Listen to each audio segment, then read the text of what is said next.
Realmente el arte de escribir es un arte dado por Dios. No todo el mundo tiene la habilidad de transmitir sus ideas y sus pensamientos a un libro. De hecho, gracias a eso tenemos la Biblia hoy en nuestro alcance. Y dice alguien que lo que está escrito nadie lo borra, porque la escritura es muy importante. Y por eso hemos traído a nuestro hermano Eligio Peña, quien es escritor. Se va a dedicar o le gusta la escritura y ha escrito un libro y me encantaría darlo a conocer y conocer un poco más de su historia. Bajo la sombra del omnipotente, Soy bíblico. quiero estar. Bienvenido, mi hermano Eligio. ¿Cómo está usted? Muchas gracias, Emmanuel. Estamos bien, por la gracia de Dios. Es más que un placer dirigirme ya al público que tú tienes en este espacio. Y verdaderamente escribir es un arte. Y es algo especial que Dios te da, pero que también tú tienes que desarrollar. Estamos hablando de un libro cristiano, ¿verdad? El canal bíblico cristiano. Este es un libro al que le hemos llamado Cuentos de Amor, de Fe y Esperanza. Podríamos decir que es un libro donde lo esencial no es exactamente transmitir los valores literarios, sino que conjuntamente con la literatura va ahí lo que es la fe, el amor y la esperanza, lógicamente desde el punto de vista cristiano, como Claro. debe de ser. Claro. Entonces, si usted escribe un libro cristiano, primero me gustaría ir un poquito más atrás. Eligio Peña. ¿De dónde es Eligio Peña? Bueno, mi familia es originaria de un pueblecito de la línea que se llama Villalobos, pasando también un poco nuestra vida en el Papayo, Guayubín. Y en esos lugares, pues, uno fue creciendo, desarrollándose, hasta que me vi en la necesidad de venir a estudiar a Santiago. Ok. ¿Y cómo, o sea, si vas a escribir un libro cristiano, porque usted tiene ideas cristianas, usted es cristiano? Cuéntenme un poco acerca de su conversión. ¿Cómo usted vino a los pies a los caminos del Señor? Lo primero es que en mi casa habían Biblias que no llegaban directamente hacia mí, sino hacia O sea, mis libros, hermanas. ok. Sí, la Biblia Sí, sí, llegó sí. a mis manos y yo la leí desde pequeño, pero no tuve esa cercanía con la iglesia hasta mucho tiempo después. O sea, vine a trabajar a un colegio cristiano como docente, que esa es mi labor profesional, y desde allí entonces la lectura de la palabra constante, los principios y valores que allí se transmitían, pues fue sembrando esa semilla en mí, que tarde o temprano entonces ya en la adultez, entonces pude venir a la iglesia y entregar mi vida junto con mi esposa a la fe cristiana. Tremendo, tremendo. Eso es importante. Sobre todo, dar su vida al Señor es lo mejor que puede hacer un ser humano. Pero entonces la idea de escribir, mi hermano Eligio, la idea de escribir, ¿cuándo nace eso? ¿Cuándo se da cuenta Eligio Peña que tiene la habilidad para escribir? Desde muy joven, apenas tenía unos 13 años más o menos, allá en las últimas estribaciones de la cordillera septentrional, mirando el océano Atlántico, cuando tú te vas bien tempranito a hacer las labores, Y poético también. las labores propias de lo que era la ganadería, y tú colocarse en la cima de la montaña y mirar la salida del sol. Entonces eso creó en mí una imagen y el deseo de decir las cosas viendo lo maravilloso de la creación. Entonces cuando tú logras expresar eso usando un lenguaje especial, que es el lenguaje de la literatura, entonces tú te das cuenta que puedes transmitir en ese mensaje los diferentes tipos de composiciones, sea a través de la poesía, el cuento, el ensayo, la novela, el teatro, o sea, diferentes manifestaciones de lo que es la literatura. Entonces, desde ahí yo me doy cuenta que puedo escribir, pero hasta hoy no había escrito cuentos. Ok. Lo había hecho a través de las poesías. Son muchas las poesías que están en diferentes páginas de internet que uno ¿Que no usted tiene escrita? Sí, pero que no le doy mucha publicidad, porque es una poesía un poco más sencilla, no tiene el peso de lo que es una poesía de hoy. Pues me gustaría que usted al final me mande el enlace para colocarlo en la descripción del perfil, de la descripción de este video, para que las personas que estén viendo este contenido puedan ir en la descripción y poder conocer todos los escritos que usted tiene poéticos. Sí, sí, pero lo que más me llamó a mí la atención fue que a veces iniciaba escribiendo una poesía, pero terminaba escribiendo un cuento. Okay. Eso no es extraño porque Juan Bosch, uno de sus cuentos más famosos, La Mujer, dice que él comenzó redactando una carta y terminó escribiendo el cuento La Mujer, que es uno de sus cuentos más conocidos. Tremendo, tremendo. Amados, esto es en vivo, tengan paz. Aquí sí, no me deja tranquilo, pero nada, estamos en batalla. Amados, si usted no se ha suscrito al canal, le invitamos a que lo haga. Este es el momento. Deja un me gusta, deja una pregunta, un comentario, porque ahora quiero preguntarle ahora un poquito acerca del libro que nuestro hermano Eligio ha escrito. Se llama Cuentos de Amor, de Fe y de Esperanza. Parece una canción que Jali canta. Viva la fe, viva la esperanza, viva el amor. Entonces, estos cuentos está en plural. Se trata de varios cuentos, de un solo. ¿De qué trata el libro de manera general? Son 10 narraciones, 10 cuentos, 10 historias. En cada una de ellas se ve, por así decirlo, el hilo de una historia que puede ocurrir en la vida cotidiana de cualquiera, pero también están en ellas los diferentes matices que uno tiene de la vida. Por ejemplo, la cultura no puede estar alejada de los cuentos, las vivencias que nosotros tenemos, la reflexión que podamos realizar en determinado momento, forman parte de cada una de estas historias, que aunque es ficción, porque toda la literatura es ficción, no está alejada de lo que podría ocurrir en cualquier momento en la vida de cada uno de nosotros. Esa parte que la literatura llama verosimilitud, que es la parte creíble de cada historia, entonces la podemos encontrar en cada una de ellas. Repito, son 10 historias, 10 cuentos, y en cada una de ellas pues hay una historia diferente, de un personaje diferente, de una situación ambiental, de una época diferente. Exacto, entonces al decir que son ficticios se está refiriendo a que son cuentos que usted ha elaborado con su mente, no que ha vivido en su juventud, que a fulano le pasó esto y usted lo plasmó ahí, sino más bien son ideas que pueden, no quite, que puede ser una idea de algo que haya ocurrido o de un evento que puede ocurrir, pero que son traídos a cuentos, parecido a lo que hace Jesús, hace una parábola para ilustrar una verdad más profunda. Entonces esa es la idea, el concepto de los cuentos, de su libro. Sí, la literatura en sí es ficción, pero la ficción no está alejada de la realidad, porque tú lo leerías y dijeras, no, pero eso le pasó a fulano. Eso no existe en la realidad. O me pasó a mí, puedo ser yo.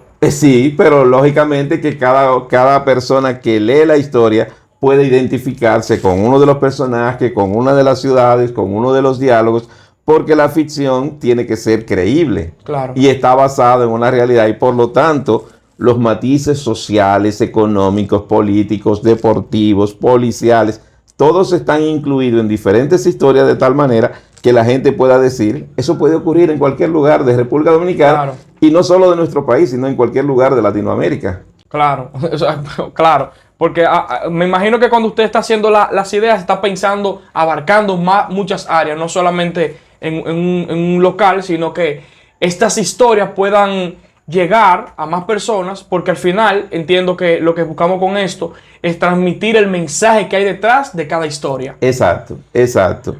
Y es importante destacar que estas historias son parte de una creación, pero esa creación que es producto de una reflexión, que es producto de lo que muchas veces en la literatura se llama la inspiración, porque yo no le llamo inspiración, yo le llamo bendiciones que Dios da para que tú tengas esta idea bien hilada, bien ubicada en un tiempo, en un espacio, pero también que llevan un mensaje. Claro, sí, claro.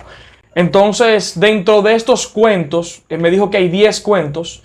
Si usted pudiera hacerme a una referencia de uno de los cuentos o dos de los cuentos, de manera resumida, y a qué apunta realmente uno de estos cuentos.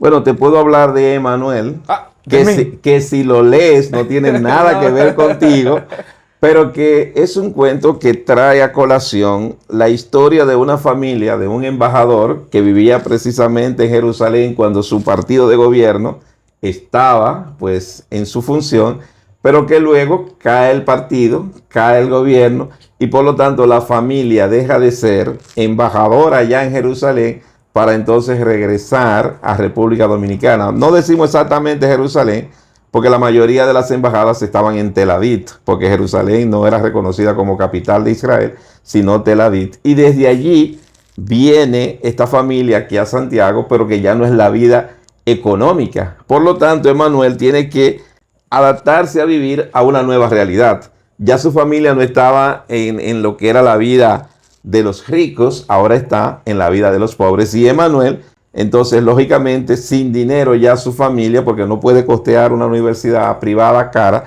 Emmanuel se va a la universidad pública. Pero ¿qué ocurre?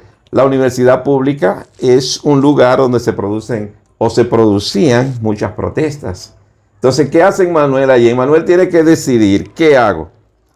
¿Me sumo a las protestas de los jóvenes o llevo mi mensaje de fe aún sabiendo que aquellos muchachos están viviendo una vida diferente?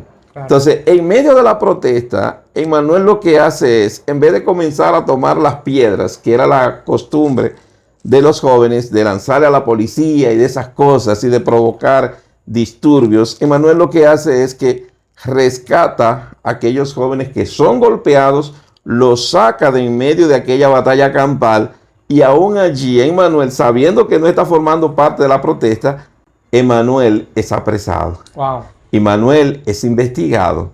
Entonces, cuando le preguntan a Emmanuel que si él es parte de aquello que están allí para desestabilizar lo que es el gobierno, las autoridades y esas cosas, Emmanuel lo que dice que no, que él está allí como una forma de llevar a los jóvenes un mensaje de fe, de práctica cultural diferente. Entonces, allí es que ellos piensan que Emmanuel es mucho más peligroso que los demás jóvenes porque piensa, porque es cristiano, porque está comprometido con la fe, wow, porque hace de la práctica del amor la defensa de aquellos jóvenes. Al final, él es liberado, lógicamente, porque no había forma de involucrarlo en aquella parte, en aquella historia. Y Emmanuel, cuando retorna al aula, Emmanuel es visto de manera diferente. ¿Por qué? Porque antes era visto como un cristiano y en la universidad pública un cristiano choca con la filosofía ateísta de muchos docentes, sí, pero entonces allí Emmanuel es reconocido. No porque predique el evangelio, sino porque hizo una práctica de fe de ayudar a aquellos muchachos en un momento que lo estaban necesitando.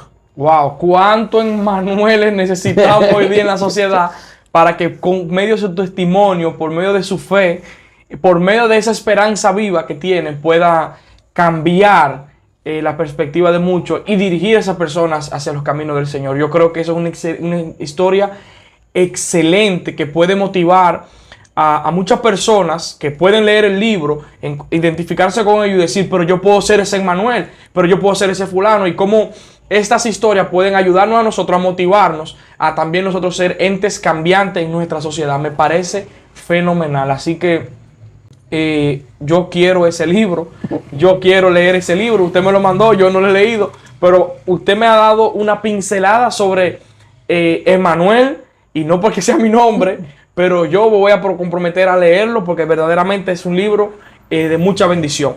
Aquí en este canal, es bueno que usted sepa que mi hermano Eligio es de la Iglesia Bíblica Cristiana de los Girasoles, que es la misma iglesia donde yo me congrego. Tiene paralelismo con el nombre del canal, Canal Bíblico Cristiano.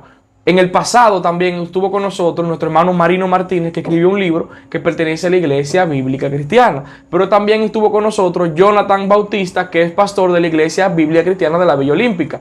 Lo que indica que en nuestras iglesias bíblicas cristianas hay mucho talento, hay muchos hombres de Dios que se han dedicado a la escritura del libro. Yo creo que nosotros como Iglesia Bíblica Cristiana debemos apoyarnos, debemos comprar los libros, debemos animarnos. Y hablando de comprar los libros, mi hermano, ¿dónde yo puedo encontrar ese libro? Mira, hasta el momento tenemos el libro en Amazon. O sea, está allá colgado en Amazon para descargarlo en lo que es la biblioteca personal y hacer una lectura en línea. El libro cuesta $10, $9.99, que es lo que permite Kindle, que es el espacio donde se ubica. pero si la persona quiere tenerlo impreso, cuesta unos $13.99, o sea, unos $14. ¿Qué es lo que ocurre? Cuando las personas tienen el servicio premium, o Prime, como ellos le llaman, de Amazon, simplemente esto le llega a bajo costo. Si usted no tiene ese servicio y lo pide desde Estados Unidos, porque es de allá que viene, podría costar un poco más alto por el asunto del envío. Claro. Entonces, lo que vamos a hacer nosotros es que vamos a esperar un momento para hacer una publicación aquí, poner el libro en circulación aquí en Santiago y hacer un acto público donde las personas pues puedan tener este libro al precio local. Ya no dependiendo de una página de internet. Pero sí, si quieren adquirirlo, lo pueden hacer en Amazon, que allí está colgado este libro. Excelente, excelente. O sea, para poder leerlo de manera digital. Exacto. En lo que estamos trabajando en la parte ya física. Exacto. Esta es la portada del libro. El hermano Eligio lo ha estado presentando ahí. Esta es la portada del libro. Me parece muy hermosa. Y sobre todo las historias. Aparte de Manuel, ¿puede hacerme una breve reseña de alguien más? Sí, te podría hablar de pero hágamela breve. O sea, la otra no fue larga, fue breve. Pero que no quiero que la gente se la cuenta toda, entonces no van a leer el libro. Sino que qué tipo de persona hay. O que, por ejemplo, aquí vimos el ejemplo de Manuel, que fue un joven que impactó en su universidad. Pero ¿qué otro tipo de historia podemos encontrar aquí? No necesariamente la historia completa, pero ¿qué otro tipo de historia? Sí, podemos encontrar, como decíamos, son 10 historias, pero podemos ver, por ejemplo, Flor de Barrio, de cómo una muchacha nacida en el barrio, con todas las condiciones físicas hermosas de una mujer, pero que en vez de pensar en el joven que está ahí en el barrio, piensa en aquel que llega al barrio en jipeta, se enamora de ella y lógicamente que ella quiere escapar del barrio, pero claro, no con la persona adecuada. O sea, ahí más o menos se está refiriendo ya a la parte económica, el querer salir de la situación, de la pobreza. Sí, pero también implica cómo un joven que creció con ella, que la amaba con locura, ese joven la vio partir, pero aún así no perdió la esperanza de que un día se iba a encontrar con ella, la iba a ayudar en todo lo posible, y que esa muchacha, las circunstancias le cambiaran para poner sus ojos en aquel joven que olvidó allá en el barrio. O sea, claro, eso es parte de la historia. Ahí está la fe, la esperanza puesta en aplicación. El joven con esperanza de volver a encontrarse con ella. Puede ser Francisco el abusador. Francisco es el muchacho del barrio. Estas historias tienen mucho del barrio porque es la zona donde mayormente uno conoció la pobreza, el problema de la ignorancia, las situaciones complicadas de la vida. Uno la ve en el barrio y por eso muchas de las historias están asociadas al barrio. Entonces Francisco el abusador es ese muchacho del barrio que en la escuela, como su nombre lo dice, no había quien se enfrentara a él. Entonces Francisco, haciéndole maldad a todo el mundo, pero Francisco crece, se dedica a la mecánica y aquellos muchachos que siguieron los pies de Francisco, pero lo siguieron por la obligación, porque si no lo hacían había problemas.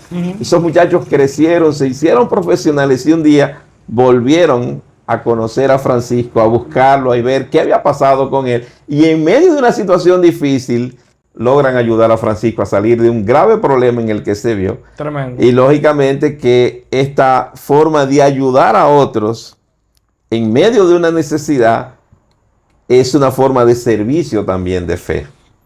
De acuerdo. No, hermano, que no quiero que la gente, pues, entonces lo van a conocer toda la historia. Y la idea es que podamos dar apoyo, podamos leer. Y amado, miren, es importante leer. Y una de las cosas más tristes que se puede decir del pueblo cristiano, que lo escuché de un musulmán que vino a la fe cristiana y dice, el pueblo cristiano evangélico no lee. Normalmente el musulmán que no es cristiano tiene más de 100 libros cristianos en su biblioteca. El cristiano promedio tiene 35 libros en su biblioteca y ha leído 5 o 10 de ellos. Y son de los libros más conocidos. Pero no se dedican a leer. El ejercicio de lectura es muy importante. Te ayuda a poder expresar mejor tus ideas, a conocer más, a tener una perspectiva diferente, porque nosotros tenemos un problema, que nosotros tenemos una sola perspectiva y cuando vemos otra diferente nos bloqueamos, pero siempre es bueno tener varias perspectivas de la realidad para poder tener mejor entendimiento y poder vivir de manera plena. Y el hermano Eligio está trayendo 10 perspectivas, 10 ideas o 10 cuentos que nos pueden ayudar a nosotros a aterrizar para poder compartir a Cristo de una manera mejor, para poder ayudar a los demás, para vivir con mayor esperanza, para poder mostrar el amor de Dios que fue derramado hacia nuestra vida, poder mostrarlo hacia los demás. Entonces, con esto yo quiero agradecer a mi hermano Eligio por el tiempo, por traernos el libro, por este tremendo conversatorio.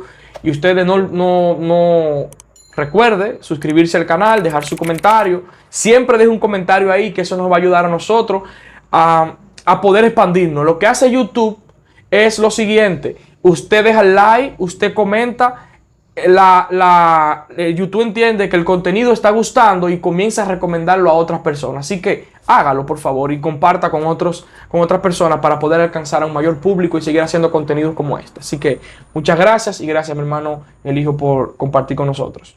Gracias, Emmanuel, y gracias a las personas que puedan vernos y que por favor puedan apoyarnos a través de cuentos de amor, de fe y de esperanza, que usted lo va a considerar y verdaderamente se va a dar cuenta que vale la pena leerlo. Amén. Así que muchas gracias. Amén. Ninguno contra mí vencerá. Bajo la sombra del omnipotente está ahí. Soy Vivi.